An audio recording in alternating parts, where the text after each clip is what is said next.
ചോരയിട്ട് വീഴുന്ന അറുത്തെടുത്ത ആടിന്റെ തലയുമായി വിജയാഹ്ലാദം നടത്തുന്നതും BJP അനുഭാവികളായ സ്ത്രീകൾക്ക് നേരെ തെറിവിളിയും അധിക്ഷേപവുമായി വരുന്നതും BJPയുടെ മറ്റ് കൊടിമരങ്ങൾ പിഴുത് കളയുകയും ഫ്ലെക്സുകൾ കത്തിക്കുകയും കെ സുരേന്ദ്രന്റെ ബാനർ ബോംബിട്ട് തകർക്കുകയും ചെയ്യുന്ന മുസ്ലിം ലീഗിനെ കണ്ട് എന്തൊരു അക്രമമാണ്, അഴിഞ്ഞാട്ടമാണ് എന്നൊക്കെ പരാതി പറയാൻ വരട്ടെ. മുഖ്യമന്ത്രി ആര് എന്ന കോൺഗ്രസിന്റെ ചർച്ചയിൽ ലീഗ് ഇടപെടേണ്ട എന്ന് പറഞ്ഞ മാത്യു കുഴൽനാടനെ ലീഗുകാർ വട്ടത്തിൽ നിന്ന് തെറിവിളിച്ച് UDFന്റെ ഫ്ലെക്സിൽ നിന്നും വെട്ടിക്കീറിയെടുത്ത കാഴ്ചകളാണ് ഈ കഴിഞ്ഞ ദിവസങ്ങളിൽ നമ്മൾ കണ്ടത്.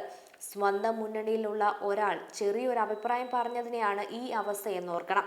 അങ്ങനെയുള്ള ആളുകൾ രാഷ്ട്രീയത്തിൽ മതത്തിനെതിരെ നിൽക്കുന്നവരോട് പിന്നെ എങ്ങനെ പെരുമാറുമെന്നാണ് നിങ്ങൾ കരുതിയത്? KM ഷാജി പറഞ്ഞ ഇത്തവണ കോൺഗ്രസിന് അധികാരം പിടിക്കേണ്ടത് മുസ്ലിങ്ങൾക്ക് വേണ്ടിയായിരിക്കണം എന്ന ഡയലോഗ് വെറും ഒരു കവല പ്രസംഗം മാത്രമായിരുന്നില്ല എന്നത് ഇനിയും മനസ്സിലാക്കാൻ ബാക്കിയുള്ളവർ ഉണ്ടെങ്കിൽ മനസ്സിലാക്കിക്കൊള്ളൂ. അതൊരു കേവലം കയ്യടി കിട്ടാൻ നടത്തിയ കവല പ്രസംഗമോ അബദ്ധത്തിൽ വായിൽ വന്ന വരികളോ അല്ല. ഇനി അങ്ങോട്ട് ഈ രാഷ്ട്രീയ സാമൂഹിക കേരളം BJP, കമ്മ്യൂണിസ്റ്റ്, കോൺഗ്രസ് എന്ന കക്ഷി രാഷ്ട്രീയത്തിന് ഉപരിയായി എല്ലാ അർത്ഥത്തിലും കരുതിയിരിക്കേണ്ടുന്ന, ജാഗ്രത പാലിക്കേണ്ടുന്ന ഒരു ക്ലിയറായ സ്റ്റേറ്റ്മെന്റ് ആയിരുന്നു എന്ന്.